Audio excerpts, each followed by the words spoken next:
genetics. All right, so this is how bacteria develop new traits, and so traits being characteristics, and characteristics that we would be interested in are antibiotic resistance. So that is something that they can do. All traits are because of, guess what, a protein. Okay, honestly, if any time in your life, from here till I die, you hear of something that is caused by something other than a protein, please let me know. It's always the answer. So any trait that you can consider that somebody has, it's because of an expressed protein. So that protein information resides, of course, on the DNA. So they have all kinds of traits that we could discuss, but we're only interested in those involved in antibiotic resistance. So we know now that we're dealing with a lot of issues, multiply drug-resistant tuberculosis and extremely drug-resistant tuberculosis. Very, very difficult to treat, and it's a scary disorder because, of course, it involves the lung, and you're an aerobe, so it's problematic. MRSA is another one, of course, methicillin-resistant Staph aureus, and now we have vancomycin-resistant enterococcus. So that can be in the gut of a lot of people, and that's really problematic too. Overuse and misuse has kind of brought us to this point. The terms that I would throw around during this lecture might include any of these, and I really just expect that this is just old news review. I'm not going over all these words. Okay, very good. So we know what a gene is. Yes. What is it? It's It's a sequence of DNA encoded by a protein. That encodes a protein. Yeah. That encodes a protein. Okay, because there's all kinds of sequences of DNA, but they're not all genes. So different versions of that are called alleles. Okay, right? So those expressed alleles, that's the trait, and that's really the phenotype. The genotype, or which genes are actually present, that's an important consideration for diploid organisms such as ourselves, where you have one copy from mom, one copy from dad. For bacteria, they're haploid. They don't, there's no mom and dad, there's one cell that gave rise to two cells, that's it. And so evolution, just the bare bones discussion of evolution is simply an increase in the frequency of an allele in a population, that's it. So I've heard people who will not accept evolution for larger systems, and I get it. I mean, how are you supposed to really get your mind around that a worm and a giraffe have something in common? That's really hard to see. People that feel that way have had to concede when it comes to bacteria, because the evolution of bacterial resistance is happening in real time because they divide so quickly. And what this means, this evolution of bacterial resistance, is that we're seeing the genes for resistance increase. Those genes express different poring, different target, enzymes to clip, enzymes to modify, or an efflux pump. All of that is a gene. That's it. You didn't see it before, and now everybody's got it. That's a change in the frequency of that. Okay. We are using the antibiotics as natural selective pressure. There's more than one way to evolve. You probably took this if you took Bio 10, there's like the founder thing, like, a few families like moved to an island, and now of course their genes are the Drummond gene. Okay, yes, right? That does that. Bottleneck is another one. There's all kinds of things. Natural selection is one of those forces, yes. Would it be theoretically possible to genetically modify a type of pathogen to make it less pathogenic, basically? Well, yes, that happens viruses do this all the time. Okay, there's tons of viral disorders that are very, very mild, like the common cold. In terms of spread, it's hard to beat the common cold. It's really well evolved. It's not going to hurt you. The thing is, diseases that make you so sick that you have to stay home, they're not really winning. Okay, the disease that wins is the one where you feel, it's not that bad. I'm just going to go, to the store, to class, all of that stuff. You're spreading it, right? That's a winning disease. Okay. So So in other words, they self-select. They self-select. Yeah, yeah, with Ebola, it's really not gonna go very far, okay? It's too dangerous and too, what's the word I'm looking for? Deadly, yes. Lethal, yes, all those types of things, they'll come from. All right, so we're using the antibiotic at selective pressure, all right. So this is all that's happening. We know that in any given population, they're not all the same. There will be differing levels of ability against antibiotic from low to high resistance. And so we know now from lab, or will know soon, that these are termed S, I, and R, sensitive, intermediate, or resistant. And so this is actually written on charts, so we do need to know these terms. I don't do this in the lecture exam because I have other things I'm going to need to ask you, but it will be on your lab exam when it comes time to have that again. It's not for a long time, but S, I, and R, we need to know what that is. Okay, sensitive, intermediate, and resistant. And so with the antibiotic, if it kills off all the ones that are sensitive and intermediate, pretty soon you're only left with the resistant ones that are the only ones left. That's it. It's a very, very simple process. And so bacteria, the only way that they can acquire new genes is either through mutation or horizontal gene transfer, and that's the real topic today. Okay, mutation I'll spend some time on, and I actually have a worksheet that I need to add to the module so that you guys can practice it if you want on mutation, and then the other one is horizontal gene transfer. So mutation, there's these different kinds. Now, we had a mutation conversation in our other classes. Excellent. Okay, so then this is just review. All right. So if we look at your normal DNA, so let's define mutation. Let's define mutation to begin with. So I'll write it on here so I can text box this one. So mutation equals change in the DNA. That's it. That's all it is. So if this is the normal DNA sequence, remember that all traits are the expressed protein, right? Okay, so you're gonna see any issue or change in the protein, not the DNA, okay? If you go looking, you'll find it, but anything you see, well, that's weird, that's different, go check the DNA, something's a bit, okay. So if this is the sequence of the DNA, normal, and then it gets transcribed into message, and I know I'm looking at message when I see a bunch of U's, okay? Then these are the codons. And reading off the codon table, then here you go. Right, so now you've got phenylalanine, tyrosine, alanine, arginine. Okay, great. There's two kinds of mutations, point mutations and frame shift. Are we clear on that? Okay, great. No? Yes? Okay. Point is insertion. No, point mutation is one single base change. And there's three kinds: silent, missense, nonsense. Shall we spend some time on this? A little bit. Okay. Not averse to anything. It's hard for me to gauge where are we, right? So.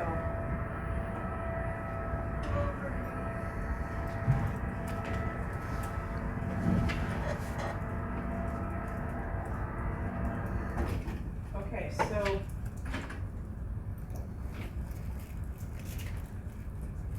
I define mutation up there, and there's the point mutations, and then there's the frame shift. Point mutation is a single base change. I'm just doing that. Okay, so just a single base change. All right, so we can have a silent mutation where this was an A up there, and it should have been a U here when we transcribed, yes? Mm-hmm. Okay, so here's a G. That's just one base.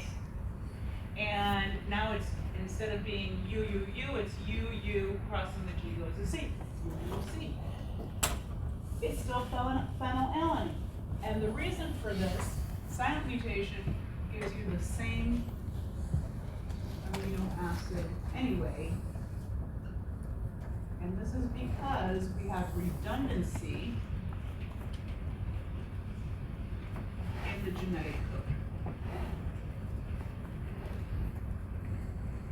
So remember that there's a table, the genetic code table, and there's actually 64 codons, but there's only 20 amino acids.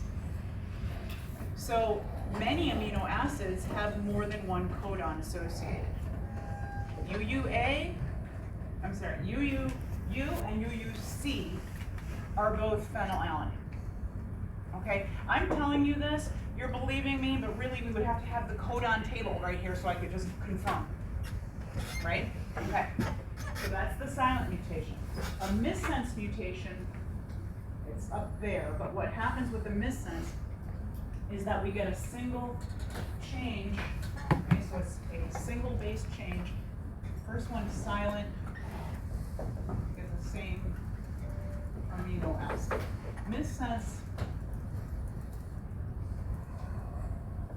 you get a different amino acid. So we got the change, and this time they changed the third codon here, so it should have been, what was it before? CGT, now it's CCT. So now instead of being GCA, it's GGA. That changes it to glycine, right? Instead of alanine like it used to be.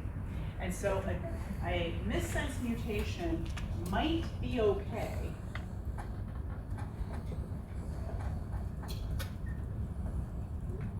if the amino acids are similar in size or polarity. Okay. So if we have a single base change and the changed amino acid, something different, is about the same size and likes or dislikes water just as much as the other one, then no problem. The issue comes when we change something that is polar into something that's non-polar, because when it's time to fold the protein, it won't fold properly. That's the sickle cell anemia story. I'm sure you've heard this before. So, and from that single base change come all these problems, right? Okay, so, but you might get away with a missense mutation if you change it to an amino acid that's sort of similar in size and polarity. Okay. Then the last one here, where's the nonsense? It's on the top bar. It's on Oh, the it's up right-hand there. It's side. up there. Okay. Yeah. Oh, this was the missense. Okay. Yeah. Sorry. All right. So here, the stop codon was, okay, they chose to do it on a tiresome here. So ATA has now been changed to ATT, which is UUA. When we transcribe it, that's a stop. That's called a nonsense. So I have silent, missense, nonsense. All of these are a single base change. Nonsense gives you a stop codon. All right, so those are single base change. And frame shift are just insertions of bases or deletion of bases, and there's no number associated. I could insert 1, I could insert 53. I could subtract 1, I could subtract 107. Either way, it's a frame shift. And what this means is that now, by adding here, and this is insertion, and they only added 1, okay, you read 1, 2, 3, but now your reading frame begins here, and notice that every single amino acid is different now from this moment forward. Okay, so it seems like it's not a big deal, but it is. And here they took out just 1, but truly it could be very, very many. Okay, so those are the frame shift. Frame shift, insertion, or deletion, you're going to wind up with a completely different thing that might not even fold. So these ones are always bad. These are always bad. Okay. Silent, you haven't even done anything. Okay, there's a mutation, but it's as though you did nothing because the amino acid is the exact same thing. So There's no change here. It's gonna be the same protein you had before. This is the only one that might work out. But like I said, with the sickle cell anemia, it really might not. Okay, mutation is tricky. Okay, What about the silent one? that's what I'm saying, nothing's happened. So it wouldn't even have an effect. No effect, because all you're seeing is the trait, right? The expressed protein. If the protein expressed is essentially the same thing, there's no difference. But don't different alleles and stuff like that end up expressing different genes differently? So would that have any So you're thinking about us, because we have two sets. effect? Okay, so Right. this is only bacteria. They only, yes, they're halfway. This is it. This is it. This is the one piece of DNA, and this is all. This is like, if it's going to get expressed, this is all they have to choose from. I mean, we've often thought, boy, I really wish I had my mom's eyes, but you didn't get that one to turn on. You have the other one flipped over, right? So, and I shouldn't have said eyes, because eyes is 13 different genes to make up eye color. Which is So cool. That's What's that? insane. That's It crazy. is, but that's why there's such a gradation, right? Stay after, I'll talk to you about all love this sort of thing. And bacteria aren't reproducing with each other, so Right. it's not like you're gonna have one with one set and one with another. They're Honestly, happy. they're just copying themselves. They're just copying Yeah. themselves. Just copying Yeah. themselves. They're just copying Like, themselves. isn't there enough of your DNA in the gene pool? No. Right, yes, Apparently yeah. not. So on the misses mutation, you said like it might be okay if same AA size and or polarity. Okay, what is AA? Amino acid. Amino acid, okay, so if it's the same size or polarity? So you set an example like people with anemia, right? Oh, I said that for sickle cell anemia, what has happened is that, I don't remember which codon it is, but I do know that it's a glutamate, which is an acidic, very polar amino acid, has been switched for a beta amino, which is just a bunch of methyl groups, so that is non-polar. And so instead of being, hemoglobin is just a series of helices. And so instead of being on the outer side of the twist, it tries to bury itself.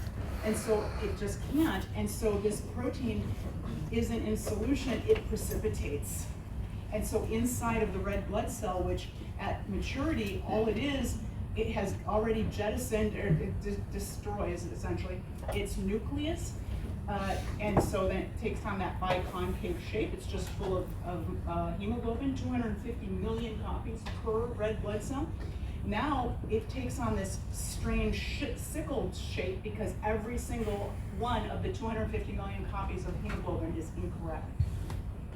The thing is, for sickle cell anemia, because human beings are diploid, if you have a good copy from one of your parents and a bad one from the other, then this is what do they call that when it's, no, because it's not the recessive. And it's like they're co-dominant, so they're both expressed. So you could have a 50-50, and you might not even know you have this problem. That depends entirely on where you live. If you live at altitude, you're gonna know, and what you're doing in your life. So if you start a marathon training, you might realize it then too. But if you're just like, kind of living a normal life and not getting too excited or whatever, not too much oxygen requirement, you might never even realize you have this problem. Having 2 copies, that's problematic. Here in the United States, what that means is that you're gonna get a lot of blood transfusions, is what that means. Okay, it can keep you alive for some time. But otherwise it would be,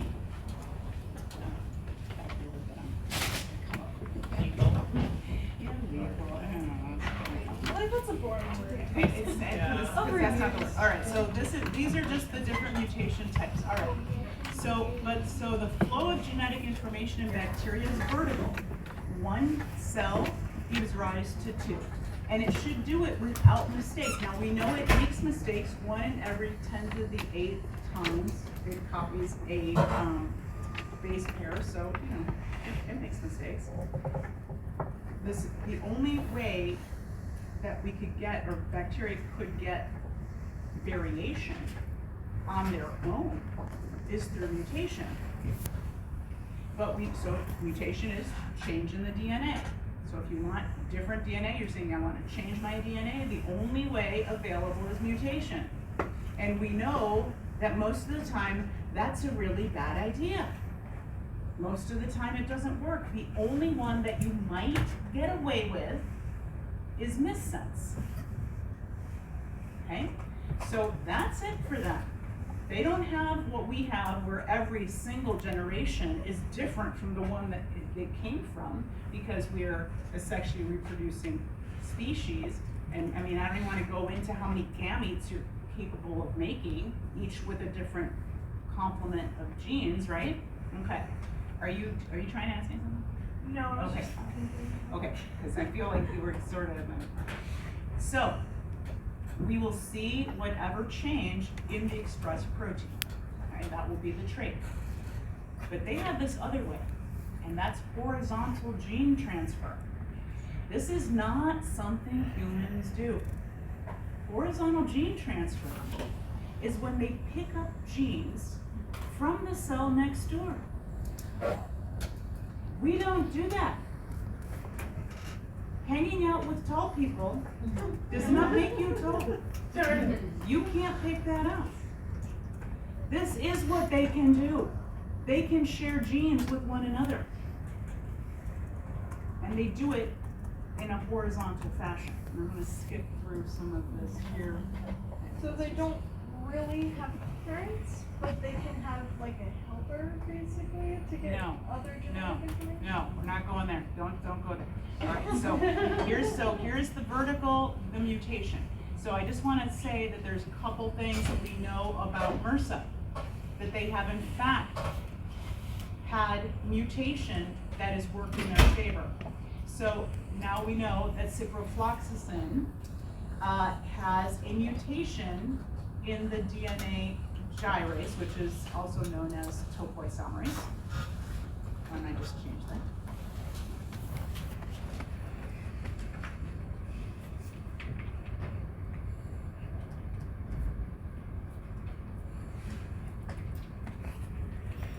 Okay, so the entire way that most of these antibiotics work is because they're mimics, right? They sit in the active site. So if the active site has changed, it doesn't work anymore, okay? All right, so then we had rifampin. That's after RNA polymerase. And so this is not just in MRSA, but you see it in another one in just a second. Now we're seeing vancomycin intermediate Staph aureus, and even for some sulfa drugs. So this is how they're able to resist this set of drugs, is because they mutated on their own, missense mutations, such that the active site of those enzymes is no longer the same. These antibiotics no longer fit, okay? And so it doesn't work. They have other ways to resist, and those they picked up by horizontal gene transfer, which I'm about to talk about. But many and most mutations make bacteria less fit overall, and what that means, evolutionarily speaking, is that they don't divide that well. Okay? They don't give that many offspring. We see rifampin resistance in Mycobacterium tuberculosis, and this is really too bad because it has great ability to penetrate. Most antibiotics have a hard time getting across the 70 carbon long mycolic acid waxy layer that they have. Rifamycin, rifampin can get across, but now they have mutated their RNA polymerase such that this doesn't work. So, and it's just a single, look at this, they know exactly which substitution was made. So in codon 487, okay, so where this is the normal, the TCA on the DNA. Yes, okay, so TCA has now been changed to TTA. So here's the other one, this. That was the normal one. Now we're here.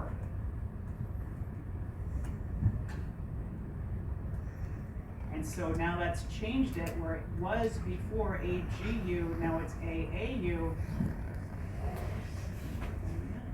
Just so that we can see that we have changed things. and that if you were to read this off the genetic code table, this is going to be something else now. All right, TCA encodes A. This is it. Is this one? Okay, sorry. But anyway, we have a different amino acid there, serine now to asparagine. These are different, not terribly different, but different enough that now that active site is different and rifampin can no longer sit there, so it doesn't work. Unfortunately, resistance develops super quickly if rifampin is used by itself because it's acting as selective pressure and choosing out those mutants to live, so that's problematic. Okay. Yes. But the substrate can still fit through? So it changes? Yes. Oh, that's, But what is the substrate? It's just reading DNA. yeah. All right, so vertically, we said that's mutation. Horizontally is this other thing, and there's 3 ways in which they can share genes with the cell next to them. The 3 ways are transformation, conjugation, and transduction. We will go through these somewhat quickly. All we want to recognize is this is how they can pick up some genes. Okay, the first one that was recognized was transformation.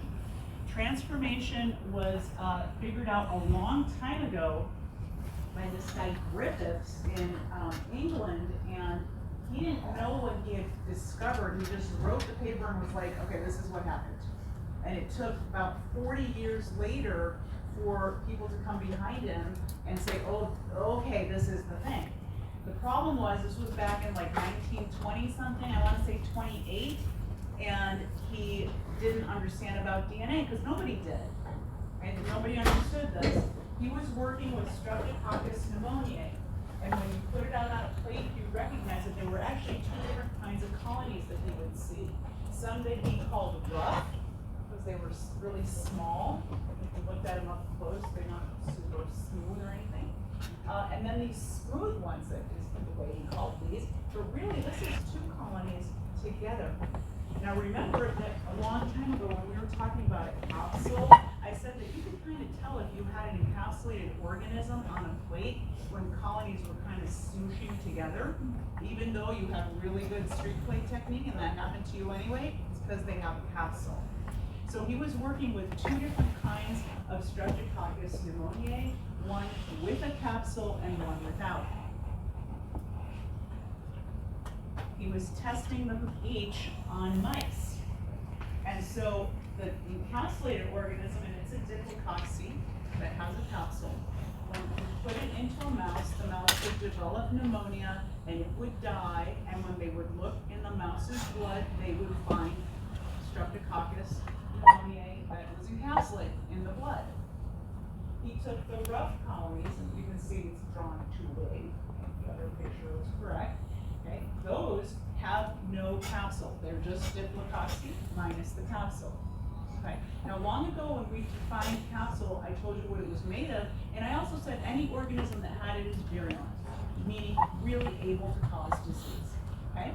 So, putting the non-encapsulated, no capsule, rough strain into the mouse doesn't do anything. It's not that they didn't put the organisms in there, it's that the organism's macrophages are able to grab it and destroy it. Over here, that mouse had an immune system. What happened? The macrophages can't grab it properly because of the mucus layer. Okay, that is the capsule. Okay. It might sound strange for me to call that mucus, but that's what mucus is. It's an express protein with a ton of sugars on the surface. So it has that goopy stuff. Okay. But he took these encapsulated ones and he boiled them. When he boiled them, they were killed. So a capsule, as tricky as it is, we remember from our least to most resistant that at the top, okay, except for the prime, is the endospore. The encapsulated organism is before that. You can in fact boil them. Okay, they can be boiled. So he boiled them, and then I presume cooled them and put it into the mouse. And the mouse was able to survive because this bacterium is dead. Okay, dead things first off don't proliferate. Okay, and they're not going to fight your immune system. Yes. It would be interesting if after he did that to retest it and re-inoculate that same rat to see if it had any sort of resistance. So he looked here in their blood and he didn't find anything. Okay, so here and here they don't find bacteria. I wonder if they created like, I guess what I'm more theorizing is like the rat or mouse created a sort of, it's created sort of. Oh, absolutely. antibiotics. Yeah, but it can't go that fast. The thing is, we'll get there when we talk about our immune system. It takes us 2 weeks to get an antibody response. It's not fast. You know why? Because my cells divide so slow. Like 24 hours, 24 to 26 hours, those are the fastest ones I have. Okay, so I'm really slow when it comes to this sort of thing. All right, so now these don't work either. Okay, so these are not virulent, these are not virulent, but he mixed the two. He took living, non-encapsulated, rough strain, and he mixed them with the heat-killed S strain, smooth strain. Now what is being shown in this image is the DNA. Now he didn't know anything about that, right? Mixed the two, and what happened was that the mouse got sick with pneumonia and died, and when they looked in its blood, they isolated living encapsulated organisms and also some rough strain. And he was like, all right, I know dead things don't come back to life. And I did put living rough strain in there, which doesn't do anything, but now I see living encapsulated. I think that the rough strain was transformed into the encapsulated. And that's why he called it transformation. He just left it there. I don't know what to make of this. Okay. So the difference between the rough and the smooth is just the capsule. They are identical otherwise. Years later, 1942, so seriously like almost, yeah, more, it was more than that really. This is actually a seminal paper. If you were to take, cell and molecular biology, like you spend some time on this, because this is how they figured out that DNA is this stuff.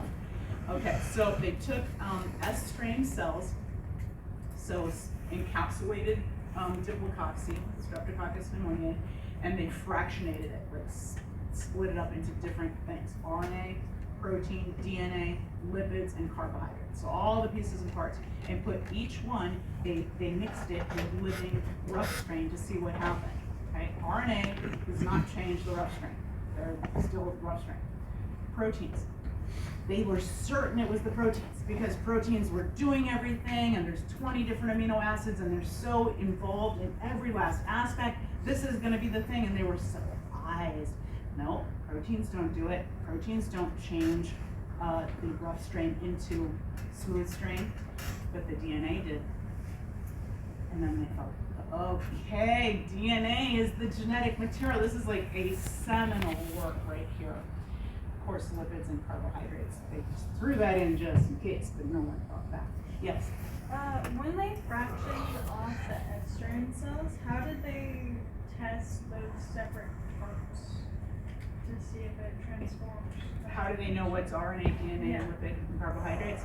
Well, so lipids are going to, in aqueous environment, where would I find the lipids?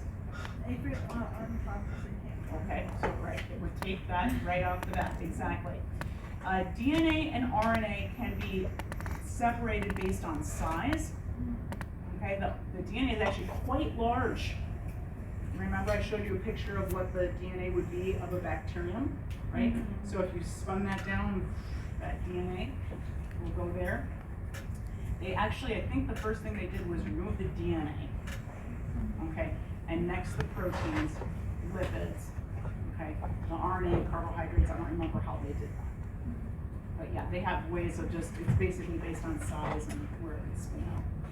Okay. This is a long time ago. We could do it much more cleanly now in certain. Yeah. It would be interesting to see this happen, like see it actually. Yeah. YouTube. Right, pretty Yeah. sure there's videos. This is, I mean, it's a seminal work. You can look up Avery. Like, I think he won the Nobel Prize on this. It's a big deal.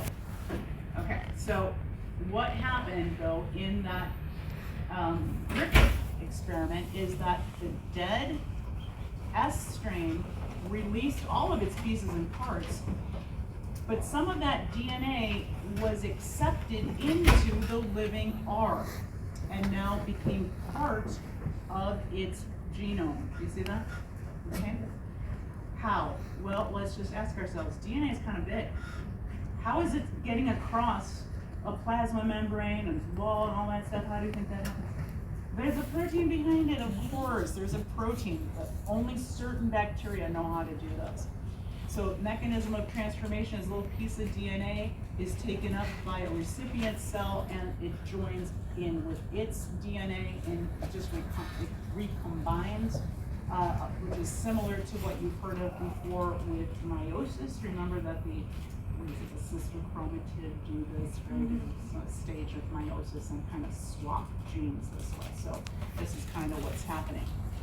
Genetic recombination like this is now adding different genes to that bacterium. It's more likely to be beneficial than mutation because the other cell was alive, it's not now, but it was alive, and so it's probably a functional gene, as opposed to trying to mutate your way into something new. Transformation is a relatively rare event. There's only 6 kinds of bacteria that know how to do it. It just so happened that Griffith was working with one of them. Okay, Streptococcus pneumoniae. Most bacteria, I mean, we work with, like, for example, E. coli all the time. Do you see it on this list? No. Right, E. coli doesn't know how to do this. So most bacteria don't know how to do this. They don't know how to accept DNA from the environment. Yes?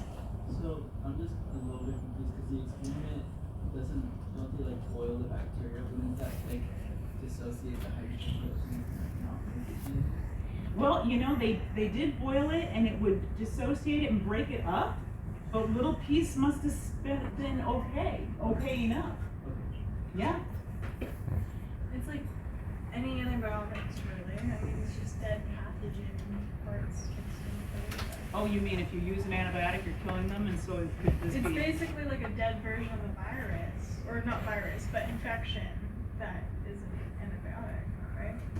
Just parts of the I mean, pathogen. So you can Okay, so antibiotics don't like explode them. I mean, I suppose maybe the polymyxin B might. They don't explode. Like, this is like contents out, right? And a little piece was brought across because they have a competence factor, which is of course protein. Is there like a time frame that this needs to happen in? Like, have they been able to see, like, you know, if you wait too long, like the material just isn't viable anymore, and you know, even if it's introduced, you know, to Yeah. you know, one of these, it won't be able to use it because it's just not. Yes, so give me one more slide. Okay. Sorry. Sorry. So it's okay, it's all right. So, in other words, this is very rare. He just happened to be working with Streptococcus, which does it. Okay, if he'd been studying something else, a different disorder, he wouldn't have seen this. He just happened to be working with this one. I mean, there's just a little aside where gram-positives just take up a single strand and they make the complement. Gram-negatives can take up a double strand. Okay, fine. In the lab, they do this all the time. This is how we make E. coli express insulin or human growth hormone or any of the other things. This is what's done. They're not naturally competent. They don't have a protein core to allow DNA across. So what happens is they're incubated in calcium chloride. We're doing this. We're doing this in that. We're going to incubate them with calcium chloride and then basically heat shock them.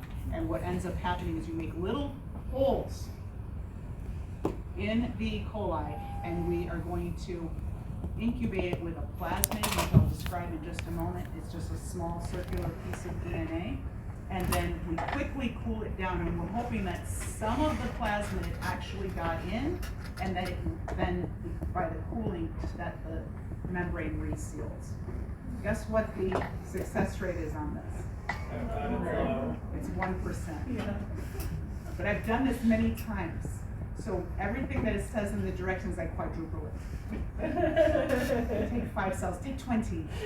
You know, so it's like, just slam it, because we gotta be able to see it stinks to do a whole experiment, you don't get the result, I you mean, know? it definitely stinks to E. coli, but. Oh, yeah, exactly. So this is a lab-induced, this is, fake. This doesn't happen in real life, that you would be, sitting quietly in a calcium chloride bath that's nice and warm for a while with extraneous plasmid waiting to get in. I mean, that doesn't happen. This is a lab thing. So what is that plasmid? A plasmid is a small circular piece of DNA, but it's only 1 to 5% of the overall bacterial chromosome, so it's little. So what I want us to think about for a moment, let's just pretend we're thinking about the bacterial DNA as it's circular, like this is double-stranded, okay? Double-stranded helix. And if it's a circle and you were to draw it on a board or whatever, and you were to make, let's pretend it's a pizza, and you're making 100 slices. Then that arc that would be for each slice would be just like minuscule, right? Teeny tiny. That's actually key to understanding what I'm about to say, because this isn't going to happen if it's as big as this cartoon image, okay? Let me just say it just like that. So it's little, they're teeny tiny. Plasmids have their own origin of replication. The origin of replication is a sequence that has a bunch of A's and T's, because there's only 2 hydrogen bonds between A's and T's, and so it's easier for the helicase to get started right there. Because they have their own origin of replication, they can direct their own replication, separate and distinct and independently of the cell, okay? They're used in labs because they have multiple cloning sites, meaning this is an area where you can insert the gene of interest. The human gene for insulin can be put on a plasmid and then inserted into an E. coli, and they will make it. Okay? They make it very quickly, without complaint, because they're little. I mean, it's not the same. Why isn't it the same as ours? Do you remember? Because mine is a secreted protein, which means that it's made in the rough ER and the Golgi. And what's added there? Sugars for stability and solubility. Okay, so it's kind of like what do you want? You want perfect insulin that costs gazillions, or you want, something that's good enough? And that's where we go. Right? That's how we have to go. But we have to just recognize this is inferior to anything that you could make. Yes, we can use them as vectors and insert our genes, okay, fine. But this is what happens in conjugation. If you look up horizontal gene transfer, you're going to get an image just like this one. It's very dramatic, okay? This is what the gram-negatives do, but the gram-positives are doing it too. It's just not as dramatic. Remember that all gram-negatives have fimbriae, like little extensions, right, that they use as like Velcro to stick into things like the microbial of cells. Well, some of them will make fimbriae that are very long called a pilus. In fact, they're calling it a sex pilus because it's going to be used to attach to another cell. The sex pilus is used by gram-negatives to kind of act like a lasso or a fishing line, and they grab another cell and then they drag it close. For gram-positives, they don't do it so dramatically. They just have on their surface sticky surface proteins. That is actually what they're called. Sticky surface proteins. And so they have to bump up against another one, but then the same thing will happen. So whether it's gram-positive or negative, they will bump up to the next one. And the one that made the pilus, or the sticky surface protein, made it because the gene for that is on this plasmid, known as the F plasmid. Sometimes they call it the F factor. Remember that it's tiny. It is not, half the size of the chromosome. It's 1% to 5%. It's tiny. And so once the 2 cells come together, a cytoplasmic bridge is formed such that they are connected. You see this? And so now, because this plasmid has its origin of replication, it directs its own synthesis. It doesn't take long because it's 1%. It's not like, you know, adding all these nucleotides going all around, right? It doesn't have to, I mean, it is doing that, but it's just a tiny piece. And so a piece of it, a copy of it, I should say, is sent across so that now they're both carrying the F plasmid. Cells that have the F plasmid are termed F positive, those that don't, F negative. Okay? Notice that now it's not like one cell sends its plasmid across and loses it. They both have it now. So I think of it like the vampire's kiss. You are one, you kiss somebody, they're one too now. Okay, that's what's happening. So just another image of it here, conjugation. Conjugation requires direct cell-to-cell contact. If you think about transformation, the other cell is not even alive anymore. It's just pieces of it are strewn all over and DNA is taken up, right? Here, this is two living cells. One contacts the other using a sex pilus or sticky surface protein and then sends across a copy of that plasmid. You know, we wouldn't care one iota, okay? Not one bit, if it weren't for the fact that these plasmids very often carry genes for antibiotic resistance. This R factor plasmid was actually isolated in a hospital where the amount of antibiotic resistance was exceeding the bacterial division time, which should give you pause because you know how fast that is. And it was going faster than that. And we're like, what in the heck is happening here? And then they isolated this. So if you see this R factor plasmid, it has an origin of replication, okay, great. It has a mechanism that I don't know what this is, but it's a mechanism to withstand mercury. That's a heavy metal. That's not even an antibiotic. That's something that we use because it binds to proteins and ruins enzymes and stuff like that. We talked about that. I'm not sure how it is that it's resisting mercury, but what you see here is resistance to a sulfa drug, sulfamethoxazole, resistance to streptomycin, resistance to chloramphenicol, resistance to tetracycline. That's a lot of stuff.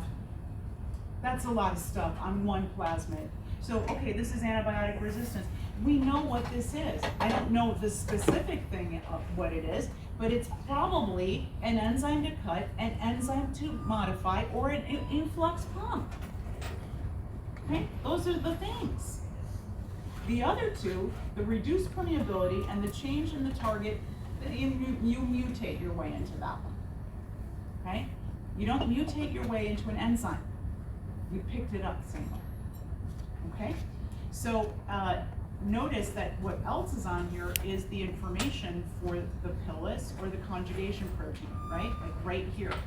So this is all part of this plasmid.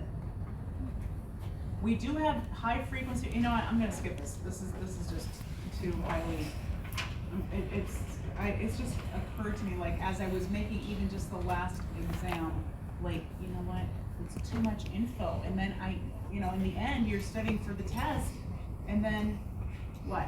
I can't ask all these questions. So, conjugation involves a copy and transfer of the plasmid. Okay, recipient's now a donor. It's the most efficient method of horizontal gene transfer. Let's put that, okay. Probably responsible for most, okay, responsible for most antibiotic resistance. I don't want to do it right again.